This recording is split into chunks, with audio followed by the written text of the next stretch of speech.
Lord, grant me the serenity to understand the things I cannot change. Grant me the courage to change the things that I can. And grant me the wisdom to know the difference. Just for today. Amen. Welcome to the Bro Code Show, the dopest TV show in North Carolina. Shout out to the hottest DJ in the land, DJ D-Dub, the official DJ of the Bro Code Show. In tonight's show, we'll be highlighting a filmmaker extraordinaire with an eclectic taste for storytelling, from social justice challenges, cultural phenomenons, to martial arts disciplines of Kung Fu. Chris Everett in Speller Street Films brings the story to life. Hear how Chris Everett, mastermind behind Speller Street Films, continues to inspire many through his passion of filmmaking. Sit back and relax and enjoy the Bro Code experience. We all we got. I just want the kingdom, they can keep the enterprise. Everything we got is rented. Close the casket, nothing's in it. I just got the test of tenant. I can't take it to, can't take it. Put in work, put in work, put in work, put in work, put in work, put in work. DJ D-Dub.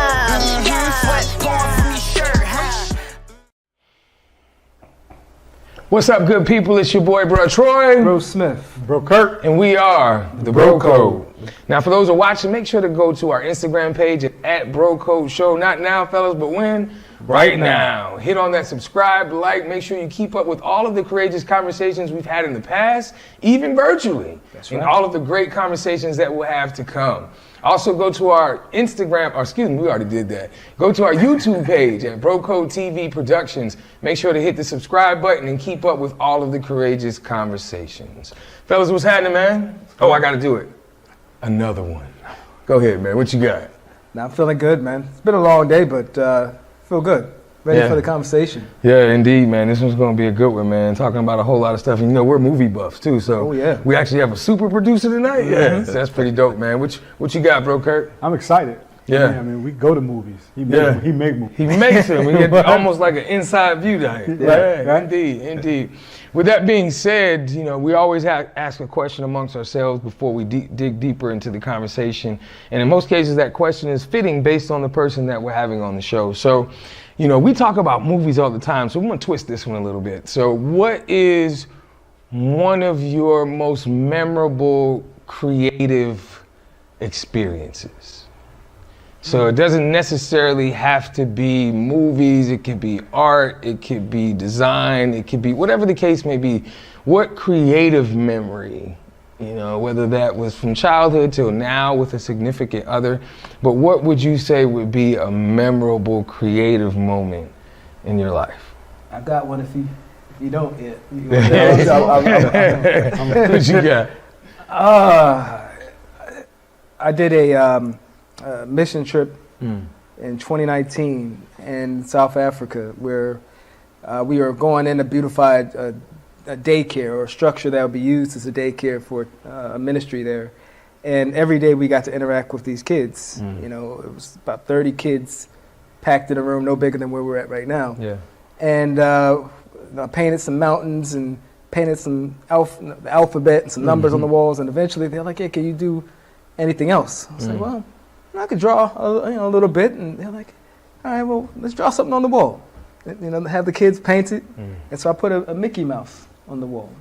It's about maybe 4 foot tall. And the first time I really tapped into that piece of me in at least a decade. You know, that came out so nice. They said, "All right, well, how about Minnie?" Like, well, how could you have Minnie? I don't know if I can replicate how that came out, but it worked out great, man. And that was fulfilling for me to be able to tap back into some hidden art. Yeah, that's good stuff, man. And it was fulfilling. That's right. Outside of purposeful, so I could dig that. You thought of one? No. I'm not to shut this one out. I got one, man. You know, obviously in my past experience, past life, I guess you could say, I used to be a merchant seaman. One of the first places I went after high school was a boat to Norway. You know, it was the first time I had ever been to Norway. But being up there gave me the opportunity to see the Aurora Borealis, otherwise known as the Northern Lights. And as a young man, 18, 19 years old, you know, it was pitch dark. And I'm on a boat now where it's dark 24/7. So it doesn't matter whether it's 7 in the morning or 7 at night. it's still pitch dark. And I remember being on the bridge, and all of a sudden you would see these lights dancing, and then it would go away, and then it would come over to another side of the sky. And you know, at a young age, I really couldn't grasp on to what I was really looking at. And then now, maturing, and you look at stuff like that on Google, or you know, watching National Geographic, and then you get to look back and be like, yo, I saw that. You know what I mean? Like, I experienced that at such a young age, and that was probably one of the most creative experiences. Like, that was a creative experience that I can remember at such a young age, man. I was wondering how he's going to tie that in. Yeah. Okay. Yeah, it was art in the sky. I get you. You dig what I'm saying? Yeah. I wasn't ready for that. Yeah. You done? No, You not tapping into this? Nah, We're going to come back. He switched it up. You know what I mean? Yeah, he switched it up. I didn't see it coming. Yeah, you didn't see that one coming, right? It's all good though. Freddie, you ain't got it? Hey, you already know. I wrote the question, right? I love it. Hey, that's what happens when you're a producer, right? You should know, right? Absolutely, man. So we always say nothing great happens alone. Tonight's no different. And tonight we talk about a producer. We talk about someone that is in that creative space. You know, we have a gentleman that has been doing it. I want you to do us a favor. Like, you're sitting with us. Most of the time we have our guests walk into the show. We missed that tonight, clearly, right? Because you're already here. Right. So I want you to look into that camera right there in 90 seconds or less, man. Put some respect on your name. Run your resume. Christopher Everett, that's my name. I'm an award-winning filmmaker, documentary producer as well. A Firelight Media documentary fellow. That's from my man Stanley Nelson. He's over that program as well. I've been featured in The New Yorker, IndieWire, WNYC, and a host of other top media outlets around the country and around the world. My films have screened around the world as well. And I'm just a huge supporter of just black film in general. So Man, put some respect on his name, man. He just basically lets you know he's traveled the world with film. So let's get into this conversation. So clearly film, being a creative, all of those spaces of creativity are something that's a passion for yours. But I'm just curious, man, outside of that, is there anything else? Like, is there a secret passion or something, man, that most people don't know about that you enjoy doing? Oh man, I'm a comic book geek, man. I'm a comic book geek, and plus I'm just an action film geek as well. And so, you know, I collect a lot of those items still, you know what I'm saying? And so that's kind of like my passion that kind of just keeps me, you know, not stressed out. Yeah. You know what I'm saying? So that's pretty much my thing, man. I'm ready to see this new Batman movie. Yeah. You know what I'm saying? And just kick back and, you know, enjoy myself. So Okay. that's pretty much, you know. I gotta ask now, man, because we're movie buffs. So I Yeah. gotta ask, you love action movies. Right. I hate to ask you your favorite, but do you have a top three? Oh man, my top three joints, you know, action movies. Yeah. I would say, man, you know, I'm mostly from that 80s, 90s era, so I would say Bloodsport, you know, with Jean-Claude Van Damme. You know, that's one I always can watch. I would say Hard to Kill, Steven Seagal. And let me see, third. I put Rambo up there. Yeah. The original? Original? Yeah, because there's the like first one. 80 of them. You're right, so, right. yeah. The first one was dope, man, because it was more like a military drama. You know what I'm saying? You know, coming back from Vietnam, you know, and just, you know how a lot of those guys that came back, man, I just felt like outcasts. He couldn't find a job, and he just kind of exploded. So it wasn't really a full action like that, more than it was a drama. And so I kind of like how, you know, Stallone and them just kind of combined the two. You know what I'm saying? Good stuff. I can definitely dig that. Well, let's chew the meat, spit out the bone, bro. What you got? Well, let's jump right into it, man. I'm curious, with all these accolades that you just threw out, tell us a little bit about the start of your journey. Oh man. Well, I would say the start of it was years ago. A lot of people don't realize this. I started off doing acting and modeling, man. I was about 100 pounds lighter back in those days. You know what I'm saying? But that's how I kind of started, man. You know, I was in Charlotte, North Carolina, then moved to Atlanta because I was starting to get booked up a lot. You know, I was doing stuff in New York and also Atlanta. And so I kept, you know, I was tired of making that drive from Charlotte to Atlanta. I said, man, I'm going to go ahead and get down here. And this is before Atlanta blew up with film. So I was like, man, I'm going to get down here, get my feet wet and see what happens. But it just didn't work out. And so, you know, I've always wanted to also make my own films. So I said, you know, I'm not doing acting and modeling no more. You know, how can I just start making my own films and making my own way? And so my first documentary it didn't work out. You know what I'm saying? So, you know, I tell people just keep pushing. But my first documentary was a doc on in my hometown about the Laurinburg Institute. And it's a historical black boarding and day school, you know, been around since 1904. My grandfather went to school there, my godparents, also people like Dizzy Gillespie, and people like that, Charlie Scott, who was like the first black scholarship athlete at UNC. He went there. People familiar with Earl the Goat Manigault, that movie, he went there as well. So, you know, it has a long lineage, you know, of history. And, you know, I grew up right around the corner from the place, you know what I'm saying? So growing up, we never really looked at it as a historical place. We just thought it was a place that bad kids went that came from like New York, you know, and stuff like that. But it wasn't until later on in life, man. I was like, man, there's a lot of history with this. And my grandparents, they rarely talked about it like that.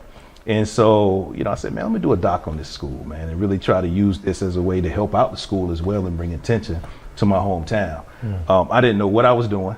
So I actually messed up the project, man, and just said, you know what, this ain't working out. And so it led me down the path to do my other film, which was Wilmington on Fire. Yeah. And I was doing all this living in Atlanta at the time, you know what I'm saying? And I decided to make the move back to North Carolina after my job laid me off. And so I kept procrastinating about doing Wilmington on Fire. So I came up with the concept back in 2008. And it wasn't until 2010 when I got laid off and I decided to move back to North Carolina and just pursue this thing full time. I'm always curious about what people's sparks are. You know, you being in front of the camera is great, but what gave you the audacity to say, you know what, I could do this just as well as the people that are filming? Well, I just say, you know, I just started to see, you know, how everything was moving. You know what I'm saying? Like it's all about owning and controlling. And I wanted to, you know, tell these type of stories. People weren't doing them. You know, I think John Singleton's movie Rosewood was a huge influence on me. Also, it was a great documentary called Banished by Marco Williams. Came out in 2006, where he documented 3 different race riots, 2 in Georgia and 1 in, like, I think, Arkansas. And so seeing that, and then also when Tariq Nasheed dropped the Hidden Colors film, the first one, I was like, man, it blew my mind because he was able to put all these minds together and just hit you with information back to back. And I said, man, if these cats can do it, you know, I think I can do something that's really cool and interesting and uplifting as well, and just talk about a story that's not really been talked about. And so I went back into that project that I did about the Laurinburg Institute. And I remember interviewing the guy who runs the school now. His grandparents were the ones that actually started the school in 1904. And he talked about how people didn't want to come to North Carolina back then. I said, man, okay, well, why didn't people want to come here back in like 1901, 1902? And then I started doing some research and I said, okay, the massacre of 1898 happened. And it had really, the whole country knew about it. And it had this spotlight on North Carolina as being pretty much the state of white supremacy back then. And so a lot of people were just apprehensive of coming to North Carolina to do something like that, to start a school and to start some things for African Americans. So I said, you know what, let me do something on this topic. First, let me see if anyone actually is doing it first. And if they are, you know, I'll fall back and do something else, or I still would support it. And I saw that no one was actually doing a documentary. And I said, you know, what the hell? You know, let me try it out. And so that really kind of sparked my interest and really gave me the confidence seeing folks like Tariq Nasheed and watching these films over the years and say, you know what, if we want to start telling these stories, we're going to have to do it ourselves. And we got to start somewhere. I love it too when we talk about controlling the narrative. That sounds familiar, right? That's almost why we're sitting here now. We want to definitely dig in a little bit more into that, especially into the story. For those who are watching, we have Chris Everett here, super producer. We're at the Vault here in Durham, North Carolina, the Bro Code, Bull City stands up. We'll be right back. Since I never had a shot, God threw me the alley-oop. I believe I can fly. Let me mingle with the angels. Heaven's in my peripheral. I see it from We'll be right back on the Bro Code Show after a brief word from our sponsors. We all we got.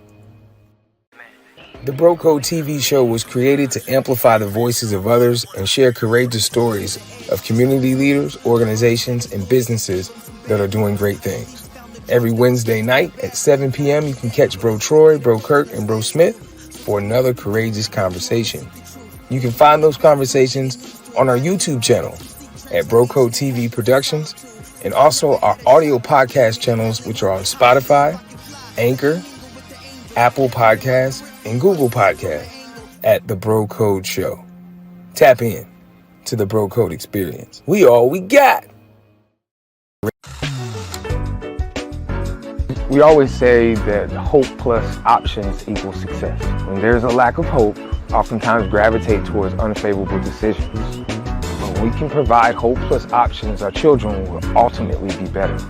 Through love, consistency, opportunity, and exposure, that's how we really touch these kids. That's how we empower them. That's how we inspire them. And that's how we encourage them. And that's what we do well here at Y4C.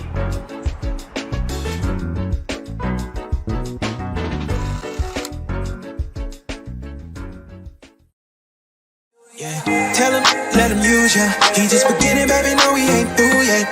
Yeah, maybe you should let him use ya. Tryna get another blessing, need to, yeah. You should let him use ya. I know you winning and you tryna drip too, yeah. Baby, go let him use ya. You know you always on time for me. And know you never told lies to me. Tell me when you want me, Lord. You can call me your property. You never been rude, no. Don't know what's going on anymore. And I could try and do things my way. DJ D-Dub.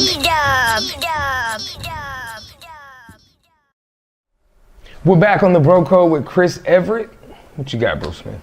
You know, I'm glad that you got a chance to tell not just the story of what happened in Wilmington from a black lens, but just telling stories, period. Because oftentimes blacks are underrepresented, you know, whether it be behind the screen or behind the camera. Right. I'm curious, as you're going through that industry, whether it be, you know, locally here in North Carolina or the Hollywood or overseas, you know, what sort of challenges did you face as a person of color kind of navigating through those waters? Well, I know with Wilmington on Fire, you know, since it was my first film, funding. You know, I got no funding, no support, you know, going into it.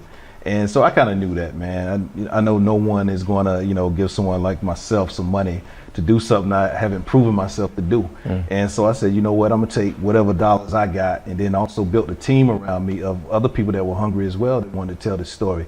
My man Dante, Isaiah Dante Lee, he's in Hollywood right now doing this thing as a DP. He was right out of high school, man. Reached out to me, said, man, I want to get down what you're doing. You know, I want to tell this story. Matthew Head, he's a award-winning composer. He wanted to compose the score for it, you know, and we all just did this film together, really for no budget. You know what I'm saying?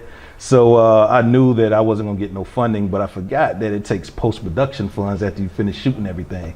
So, you know, I had all the money to shoot, but I'm like, oh man, I need money now for post. You know what I mean? So I need money for editing, coloring, sound mix, the graphics. And so, man, it was just like couple years would go by and I'm still struggling to get the money together.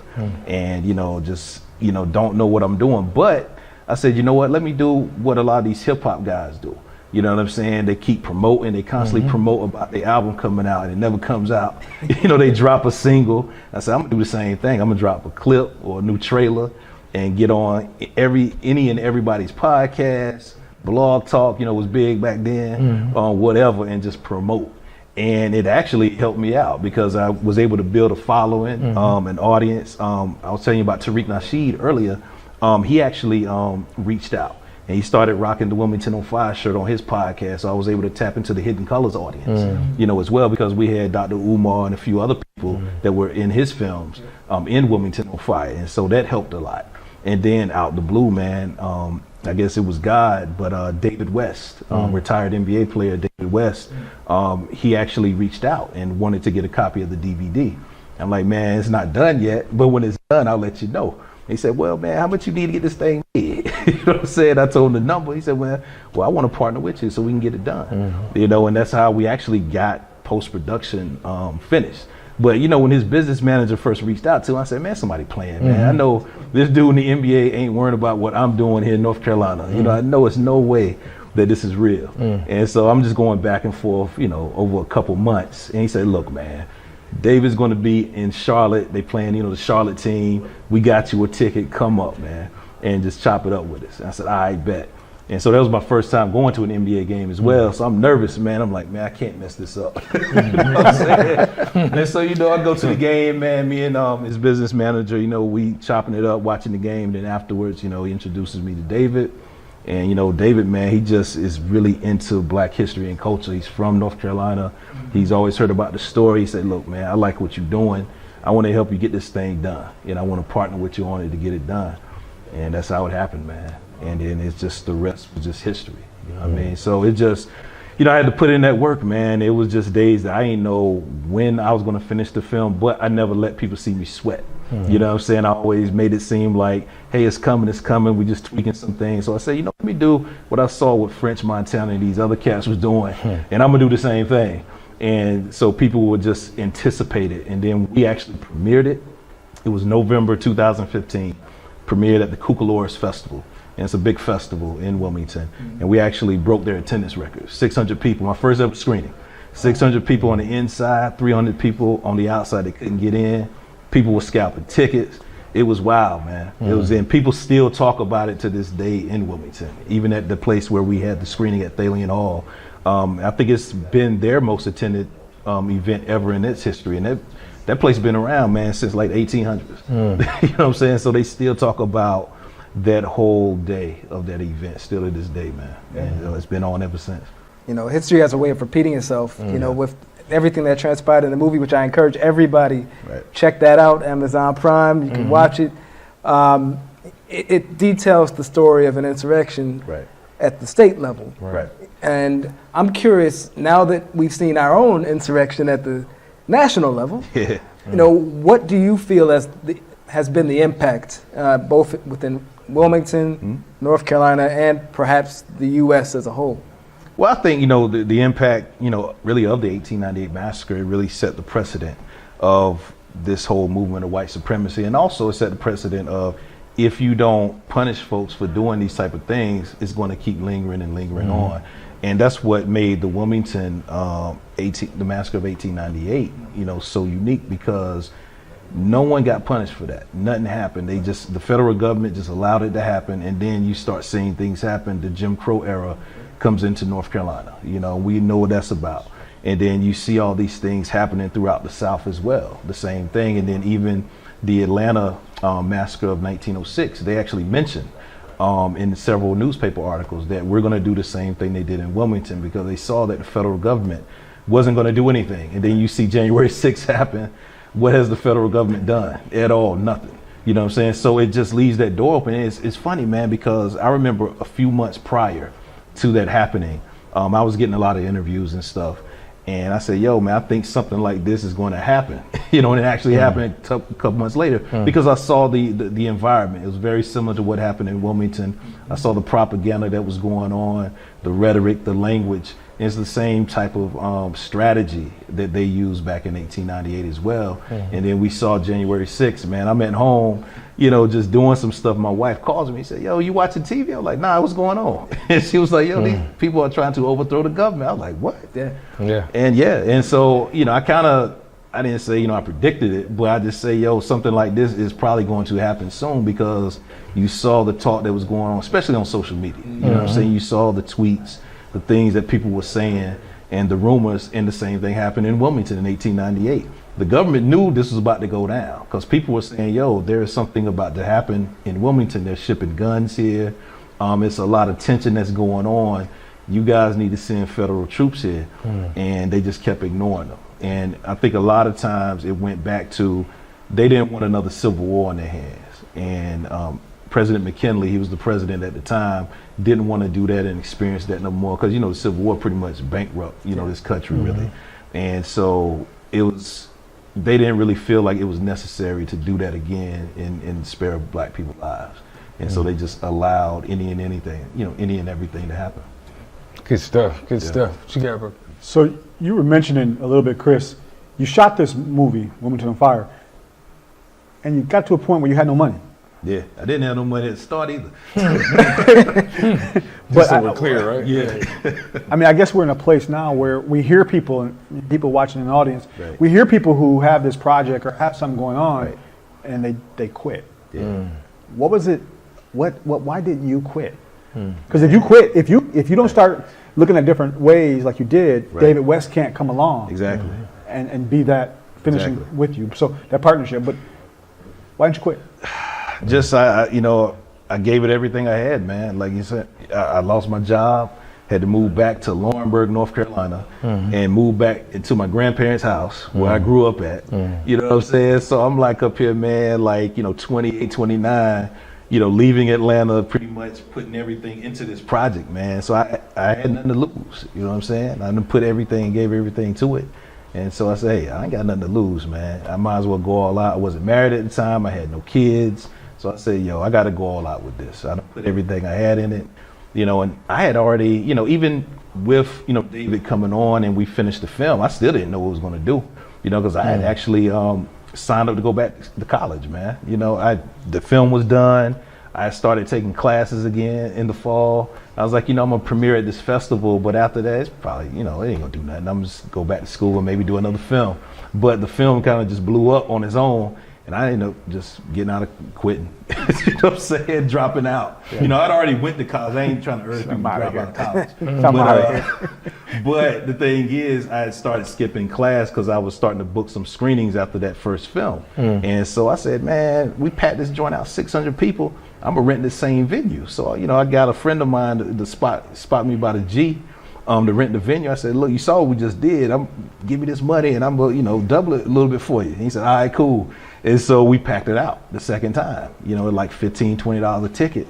And, just those first couple of screenings, man, that was like the most money I ever made in like, at just one time like that. I said, yo, this is what I need to be doing. And so one of my professors heard me on, I think, WUNC.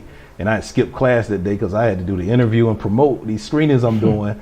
And I came to class, hey, were you on the radio the other day? I said, yeah, and I'm thinking about, leaving school because I need to get on the road and promote this project. This is a once in a lifetime opportunity. You might not get this again. You can always sign up for school, but pursue that and see where it takes you. And I'm glad I actually made that decision, man. Y'all heard that.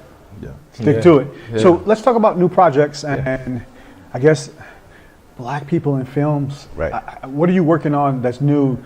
I think there's a love of martial arts. Yeah. Oh man, we got so many things, man. Because like when I first did Wilmington on Fire, I never thought I would actually create my own film production company. I just did Wilmington on Fire. Like I told you, I didn't know what I was going to do. I just thought like, we'll do a festival or two, screen at some libraries, and I'll have a couple of DVDs, for sale here and there. Whoever wanted one, and that's it. I'm going to school for something else.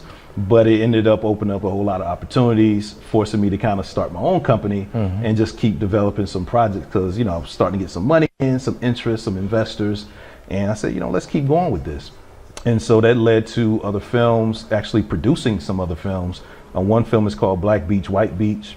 It actually got a distribution deal a few years ago. It's available on Tubi, iTunes, Amazon, stuff like that. But it's about the 2 bike weeks that go on in Myrtle Beach. You got the Harley one, then you got ours. You know what I'm saying? So it goes into that. Plus, how this event actually started as well. And so my man Ricky Kelly, who's a Durham native as well, he reached out to me. He said, man, I really like what you're doing, and I want you to get involved with this. And I said, man, I'm from Laurinburg, and we would hit up Bike Week all the time, but it was just all about partying. You know what I'm saying? I didn't know the history, but he schooled me to a lot of it and just showed me what his vision was. I said, man, I got to support this, because these are the stories we want to get behind. You know what I'm saying? And somebody got behind me, when I was doing Wilmington on Fire, and I wanted to do the same thing for him. And he went on, he's doing his thing, man. He has a couple of projects he's working on as well.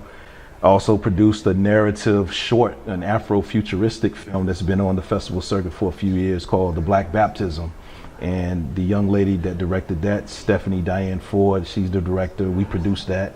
And so we've been doing some narrative stuff as well. A lot of people just know me off the docs, but don't realize that I produce, narrative work too.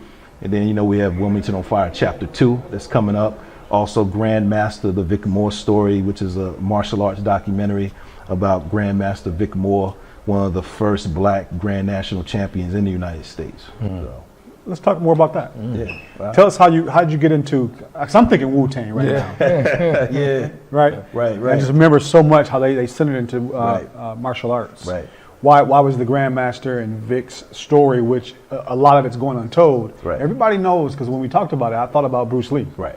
We all know that. Right. But why? What about Vic's story Like, stood out to you? Like I told you earlier, I've always been a huge action guy, and mostly, martial arts. But I know growing up, we didn't really have a lot of those. It was always something funny like Dragonfly Jones or Martin, or something like that. You know what I'm saying? Show enough. Yeah. You know what I'm saying? Like it was always something like comical, which is cool. It make you laugh and everything. But we never learned about serious black martial artists. You know what I'm saying? It was some great martial artists back in the day, man, that we had no idea existed because they were like in different regions. You had the New York cats with Moses Powell and all them. You had the Black Karate Federation out in LA. Vic was like in Cincinnati. So everyone was kind of spread out, and this is before the internet. So we didn't know. You know what I'm saying? Yeah. So when I got the opportunity, my old karate teacher learned under Grandmaster Moore. And so when I came down to Longburg to visit my folks, I ran into him at the store, and he heard about me doing Wilmington on Fire and doing my stuff with that. And he said, "Man, you should do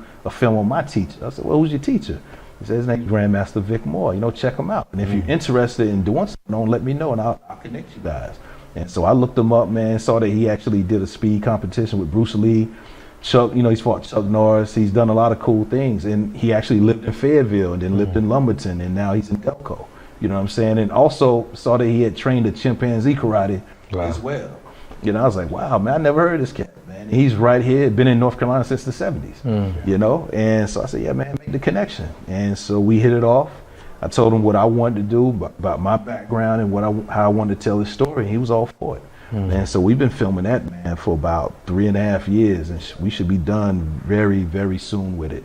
And we've documented a lot of stuff in his life. You know what I'm saying? We want to talk more about that, but we have Chris Everett. We're here in Durham, North Carolina. Bro Code. We'll be right back. So. Since I never had a shot, God threw me the alley hoop. I believe I can fly. Let me mingle with the angels. Heaven's in my peripheral. I see it from We'll be right back on the Bro Code Show after a brief word from our sponsors. We all we got. The Bros just got stronger. We've added a new member to the team, Ruth Proctor. The blonde bombshell herself will be hosting this new segment called the Proctor Report. This segment will share behind-the-scenes footage and engage questions from our listeners from a female point of view. Tap in to the Bro Code. We're here with the Bro Code, Ruth Proctor here with the Proctor Report.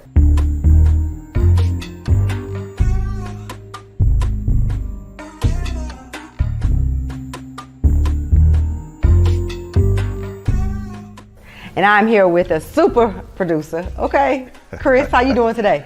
Doing well.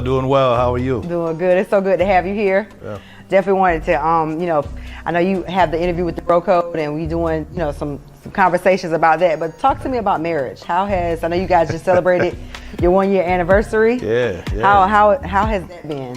It's been pretty cool. I would say the most difficult part of it is that we're long distance. Okay. You know what I'm saying? I live up here in Durham. She's in Wilmington. I actually met her while I was doing one of my first films. Wow. That's how I met her. And, she lives in Wilmington.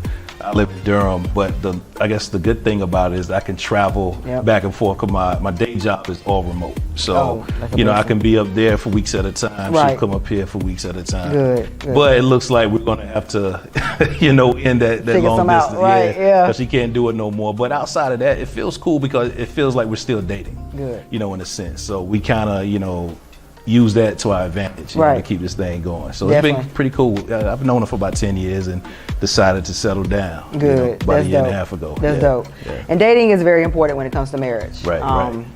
I definitely have had my fair share of relationships and understanding the married life. So how do you guys keep things spicy, especially with you being in the spotlight? Right.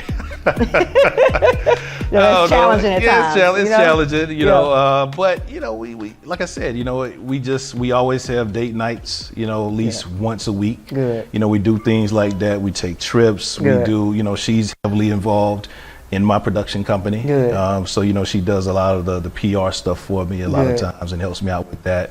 But a lot of times, sometimes she'll fall back as well. She know I have to do what I have to do. Right. And so, like I said, I go down there for like a week or two at a time. She'll come up here, and so we kind of keep it like that. Now it's going to be interesting once we live in the same place, and see if we can keep that going. But for right now, we kind of do it like that. So definitely keep the date nights going. Definitely keep it spicy. Even maybe if you do have something on the road, bringing it back and rekindling that love. That's very important. Right.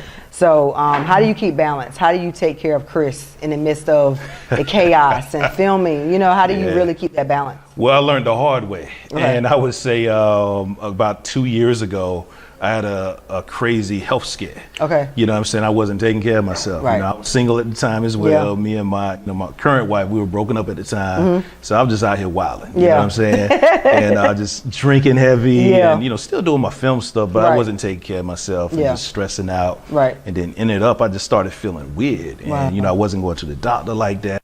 I said, I just got to go to the doctor, man. Forget this. Right.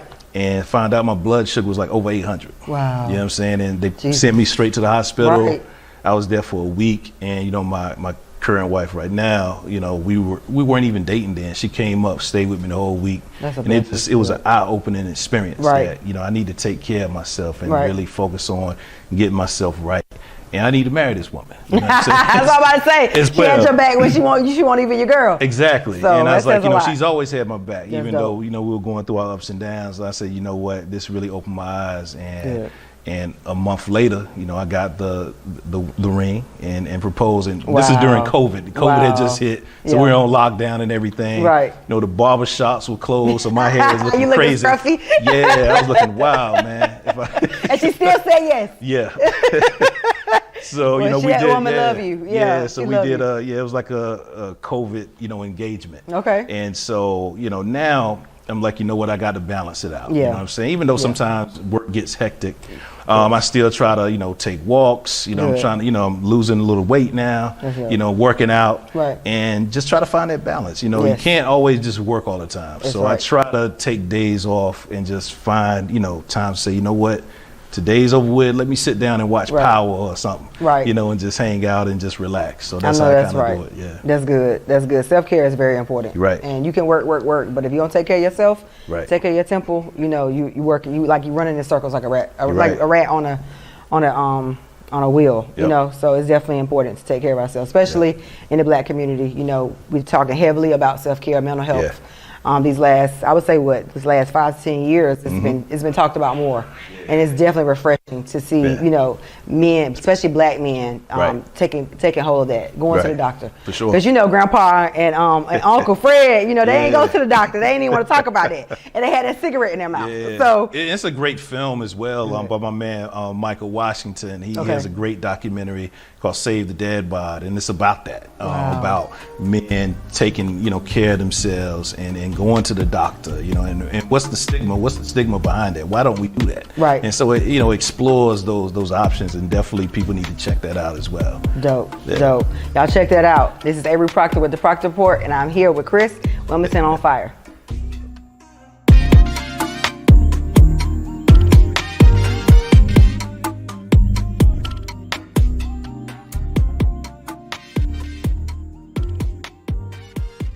Brag on my God, hear the truth, yeah, showing off.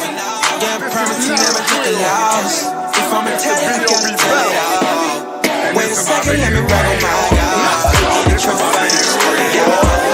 You can count it, you never took a loss. If I'm a tell it, I gotta tell it all.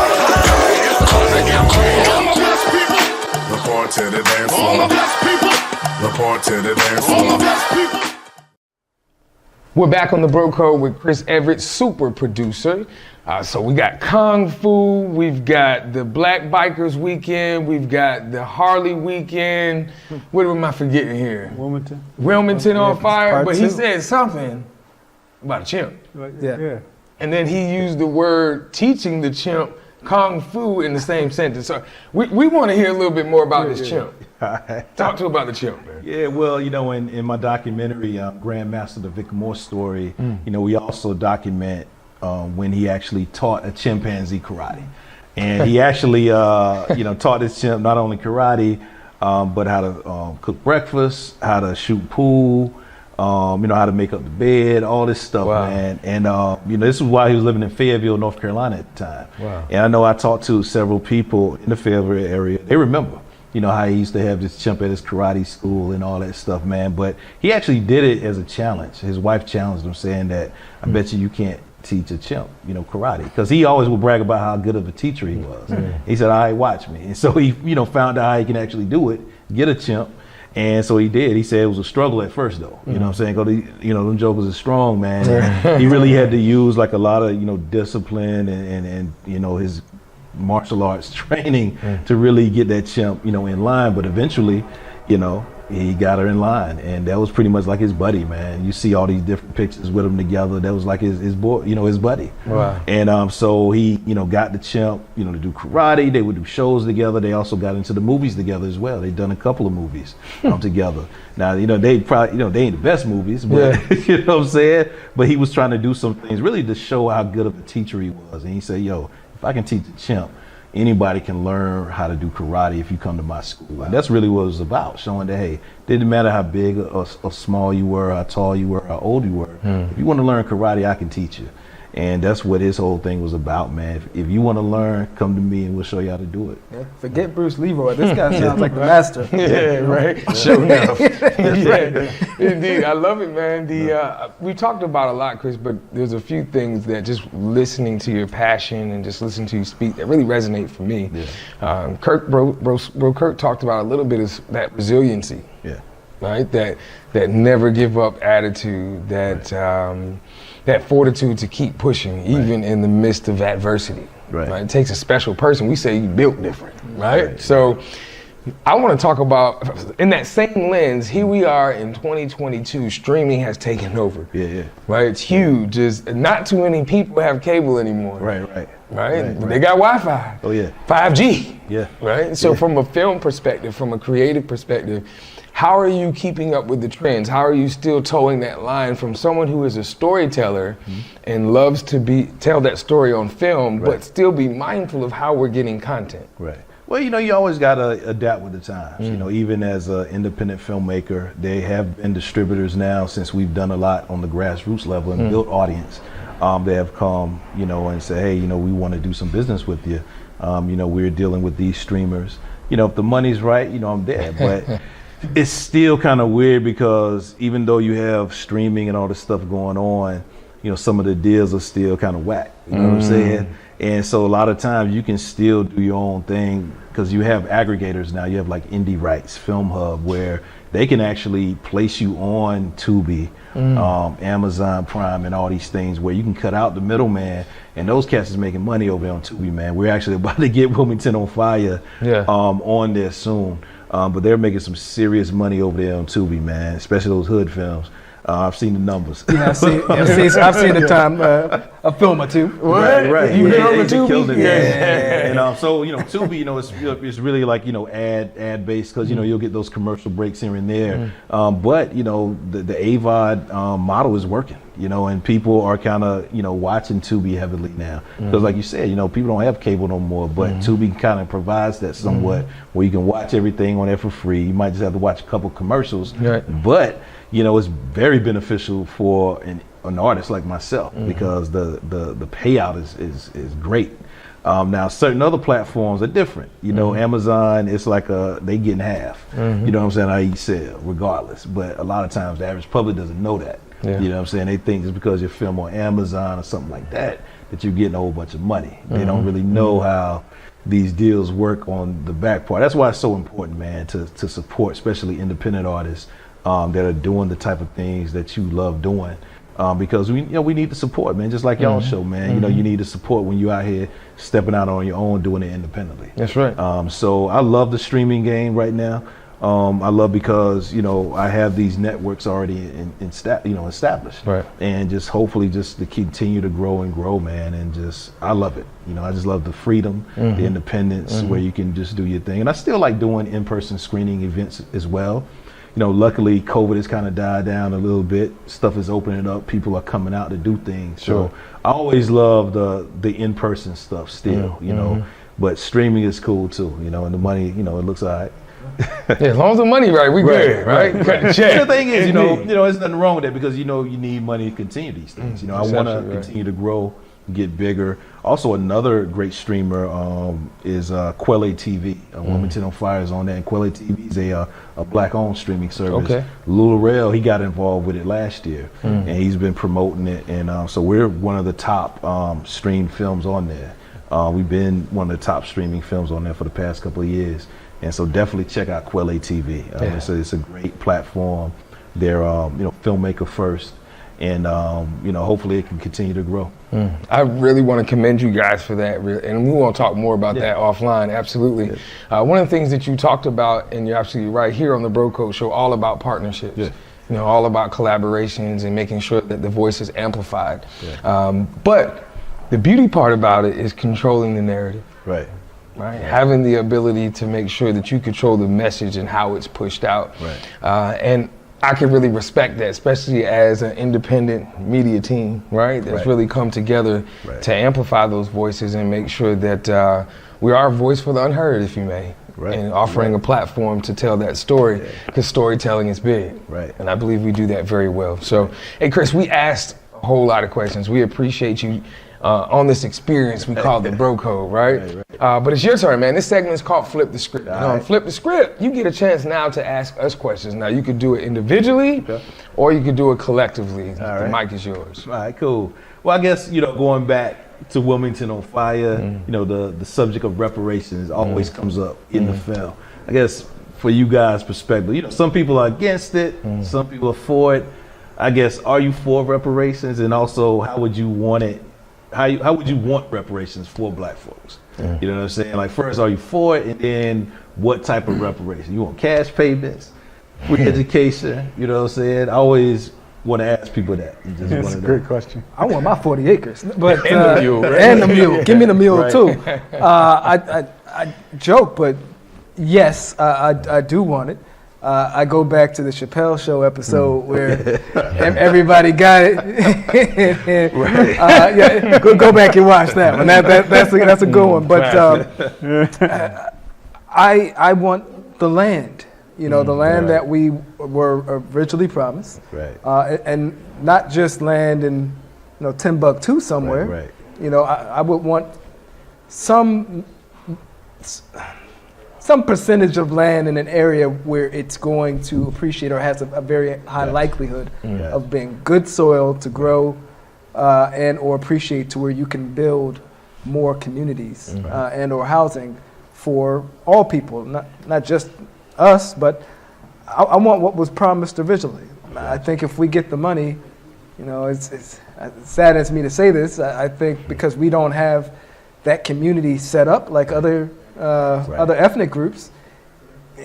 I think you even said that in the movie. Within 5 years, they're going to have it all back. It won't be 5 years. We're consumers, right? Money doesn't last long in the black community. We talked about it on another episode. So, give me the land, the 40 acres and a mule, and let me ride. What'd you think?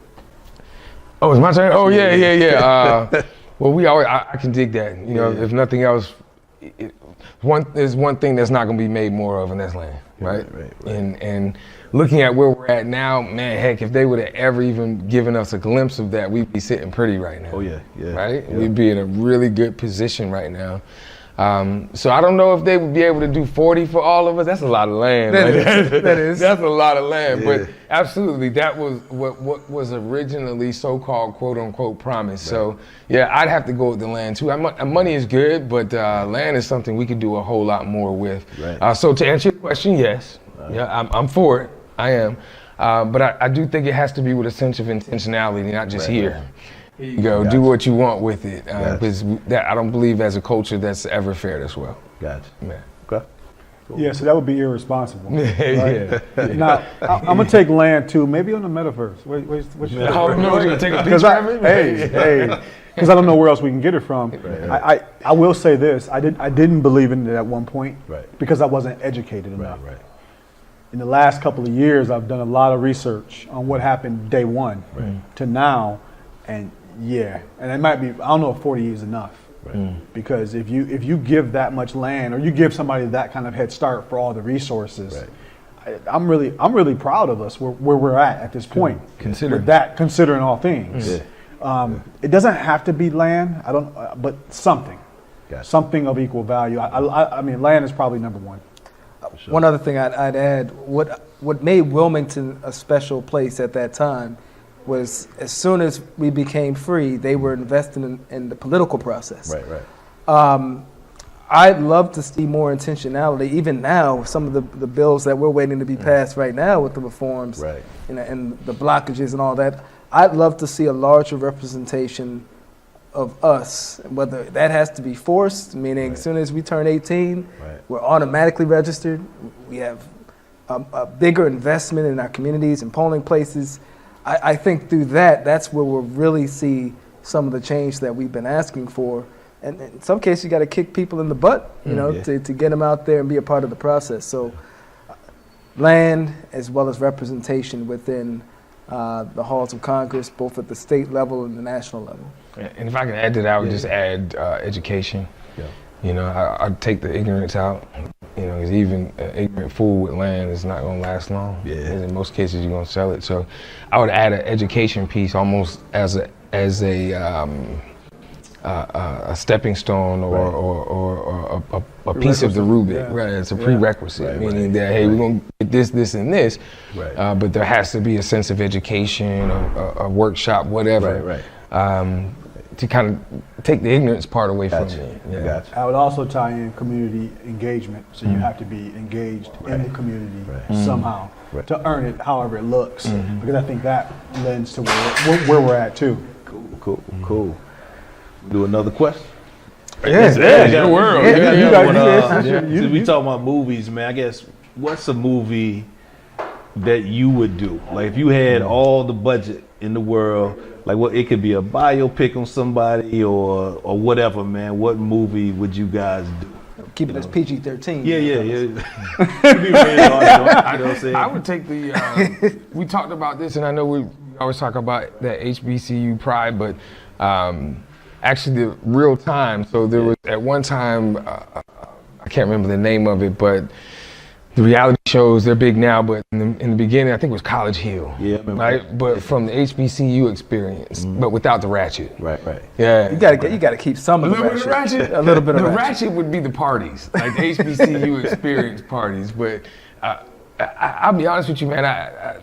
When we talked about this, and we had a conversation earlier, we don't celebrate black excellence enough.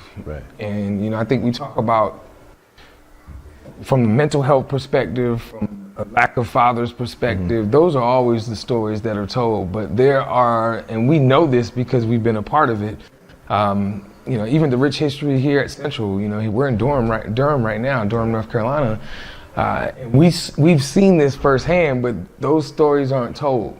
So when we talk about controlling the narrative, ratchet sells, but I believe that there's another lens, and there's another lens of black excellence that isn't being shown on camera. And that's what we exhibit. That's what we talk about, especially with being Black Unicorns. So I would want to tell that story more readily. I would want to put a lens on that and control that narrative more readily. So if I had all the money in the world, or I had an unlimited budget, I would definitely tap into that more readily. Cool. So I have two. I think I would definitely do one on Kobe. Just especially with how it ended. And then the other one would be a hood movie. I'm not gonna lie, but a hood movie now. Because there hasn't been any in years. Well, you just gotta go to Tubi. Amazon's got a few. But I mean, like, there's I mean, like a Menace to Society 2, or something that's that's out there. Is it out there? There you go. Yeah, like a New Jack City type of joint. And speaking of that, there's a new Martin coming out now, right? They're doing a they reunion. really gonna do that? Oh yeah, it's on his page. It's on his page. Wow. I just saw it today. Okay. Well, they did Fresh Prince, so I'm not. Once you did that, hey, okay, I can dig that. Well, if you're just checking in, we got Chris Everett. We're talking about movies and everything in between. Oh, we got one more, my man. They told me break, man. I didn't know. I'll keep it quick. I dive more into the black superheroes. They're starting to crack into that just a little bit now. And I'd love to see Luke Cage get another retooling outside of the Netflix series. I can see that. Okay. It's not bad. He a comic book guy too, so Yeah, I know you're ready for that one. Yeah, for sure. I can dig that. Well, is it okay to break now? All right, hey, we're right here with the Bro Code Show. Got my man Chris Everett, super producer. We're in the vault in Durham, North Carolina, Bull City, stand up. Bro Code, we'll be right back. Since I never had a shot, God threw me the alley hoop. I believe I can fly. Let me mingle with the angels. Heaven's in my peripheral. I see it from We'll be right back on the Bro Code Show after a brief word from our sponsors. We all we got. We always say that hope plus options equals success. When there's a lack of hope, oftentimes gravitate towards unfavorable decisions. When we can provide hope plus options, our children will ultimately be better. Through love, consistency, opportunity, and exposure, that's how we really touch these kids. That's how we empower them. That's how we inspire them, and that's how we encourage them. And that's what we do well here at Y4C.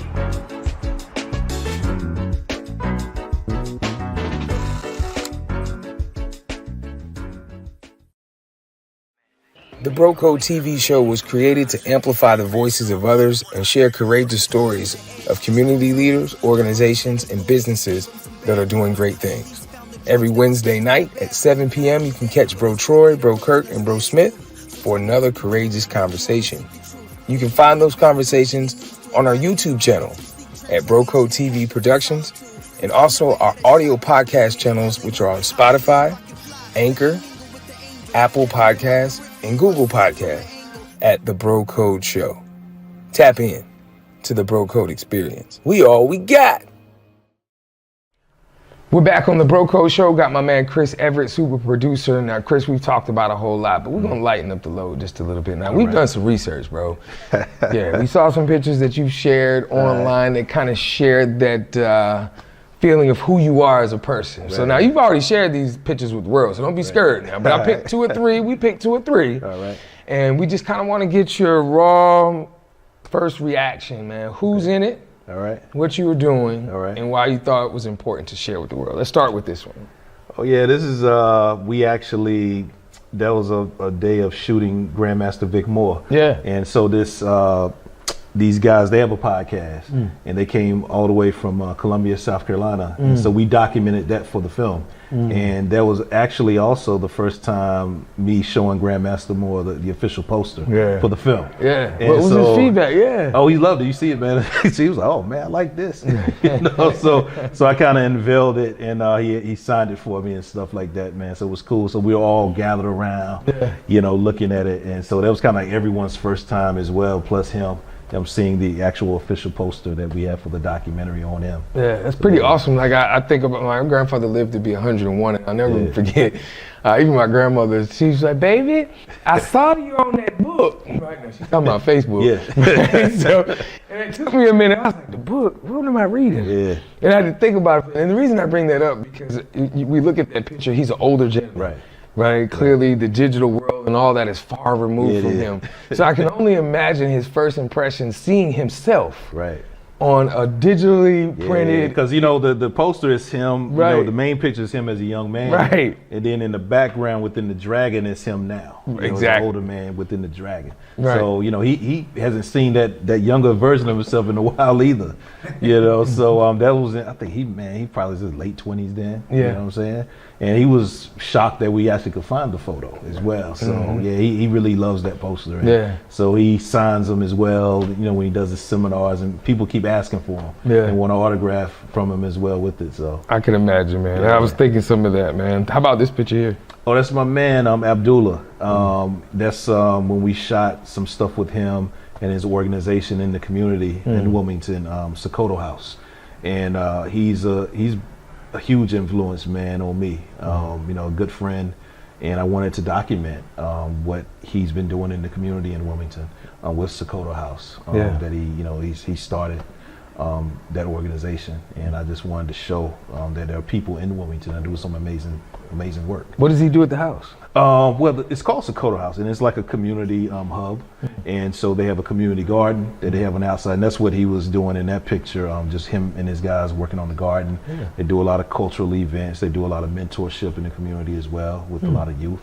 And so he also is a student of Grandmaster Moore as well. Yeah. You know what I'm saying? And so also goes back to the other picture. We were at Sakota House doing that interview. And so we featured Sakota House in both projects, Wilmington on Fire 2 and Grandmaster. You know what I'm saying? So Abdullah's in both projects. You know, Abdullah, does a lot with Grandmaster Moore, takes him to his doctor's appointments and stuff. So he's involved in both projects. Wow, that's pretty awesome. Yeah. How about this last one? That's me and my wife, man. That's wedding day. You know what I'm saying? In Wilmington, we got married on the Intercoastal Waterway. And I just loved that picture. That just really, meant a lot to me that day, man. I was so nervous the day before. Yeah. I didn't get any sleep the day before. I stayed up the whole day that day, and that day as well. Yeah. And just so nervous, man, of getting married and making sure everything went right. But it did. It was a beautiful wedding, and so I think I posted that for my anniversary. Yeah, and congratulations on that. I think you had an anniversary in September. Yeah, man. Congratulations on that. Me and my wife will be celebrating 10. Oh man! In June. I've known her for 20 years. She knew me before I knew myself. Yeah. But holistically. Yeah. But indeed, man. Congratulations on that, man. Many to come. Thank you. Thank you. We've got two more segments, but this one right here is probably our favorite. This one right here is called Calling Them Out. And on this one, well, first I gotta ask, man, have you enjoyed yourself? Oh man, it's been great. Yeah. The bro code experience been good to you? It's been cool, man. Okay. I don't want it in. Okay. Indeed, you're an honorary bro. Indeed. Yeah. Well, we always are looking for new individuals that have great stories, that are doing great things, have influence in the world, to give them that same bro code experience. So this is your opportunity to look in that camera right there and call the people out that need to be on the bro code. I got 3 people actually. One, I got to call out my man Michael Washington. He's an excellent documentary filmmaker, has an excellent film called Save the Dad Bod. He also just started the Chapel Hill Black Film Festival. And he just had that, not too long ago, earlier this month, went well. Definitely have him on the show. I got to call him out. I'm calling you out, Michael. Get on the show. I'd say the second person, I would say David West. He's been a huge influence for me. He's in the area, he's retired now, so I know you got some time.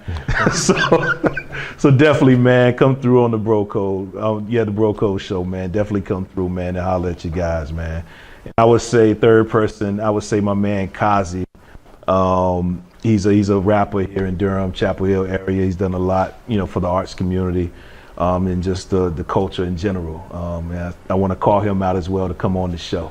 Those are my 3, man. So we got Kazi. Yep. David West. Yep. And Michael Washington. We need you on the Bro Code show. Right here. Let's make it happen, man. Yeah.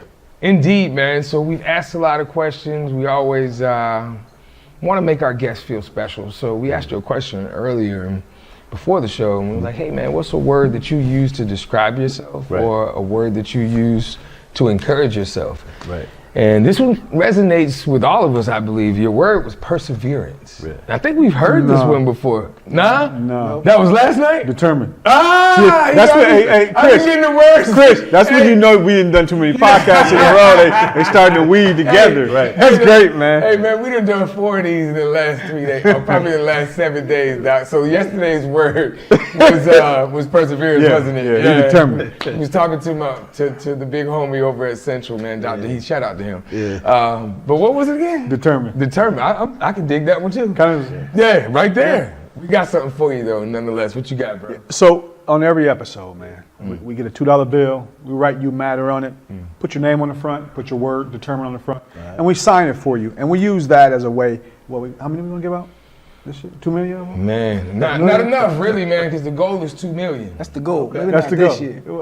See, you know how I'll be in the sky, man, with stuff. But just as a token of saying, hey, thank you, man. Thank you for coming on and being a part of what we're doing. Yeah, man. And just like this $2 bill, you're unique and you are rare, man. You are cut from a different cloth. So we definitely wanted to make sure that you had something that represented such. Yeah, I appreciate it, man. Thank y'all for having me on, man. Yeah, indeed, man. Well, we always end the show. Did I finish all the segments? How we connect with this? How can we forget that, man? Yeah, So, yeah. last two questions. One, how can people connect to you so they can support all the things that you're doing, man? All of the movie things, and how can they just be part of your just dope energy? And also, 20 years from now, the only thing that you have left is what you've done on film. Right.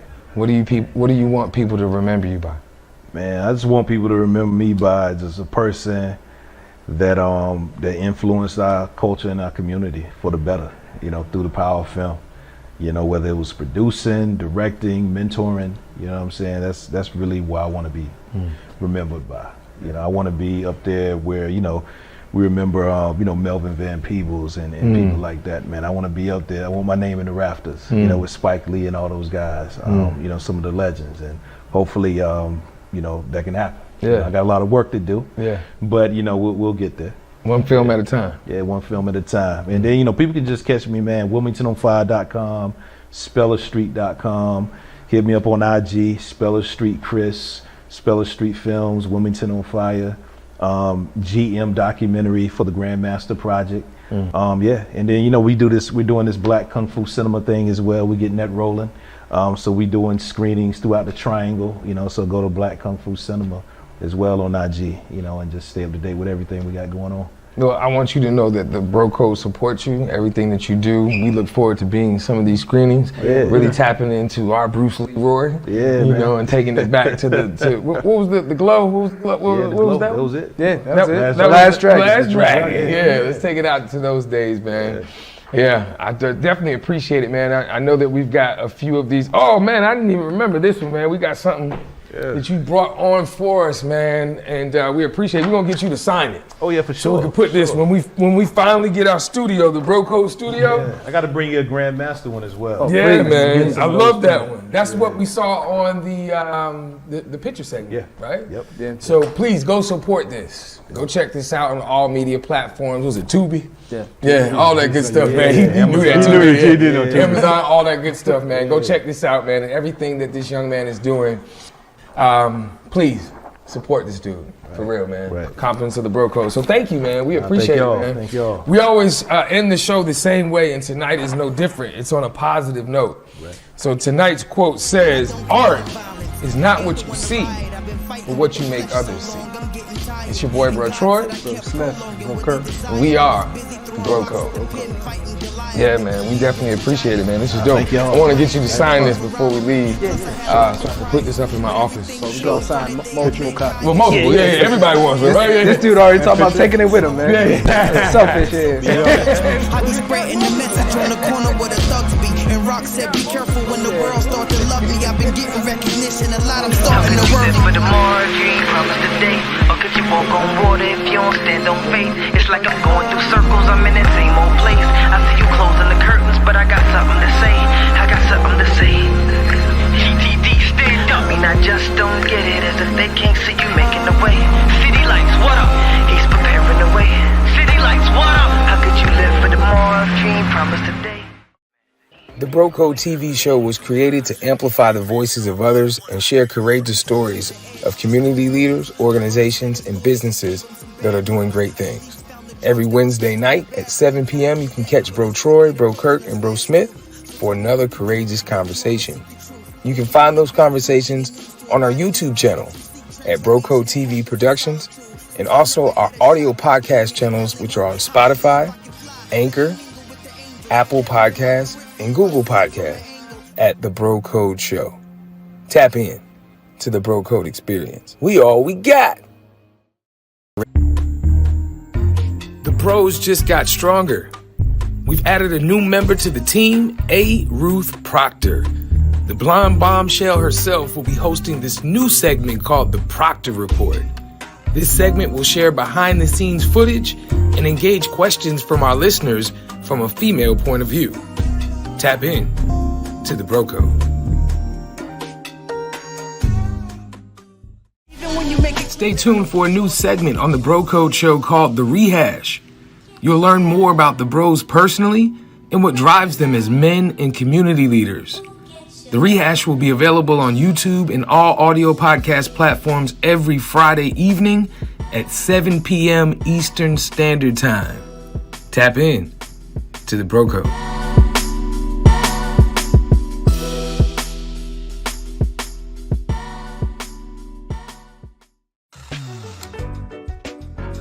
We always say that hope plus options equals success. When there's a lack of hope, oftentimes gravitate towards unfavorable decisions.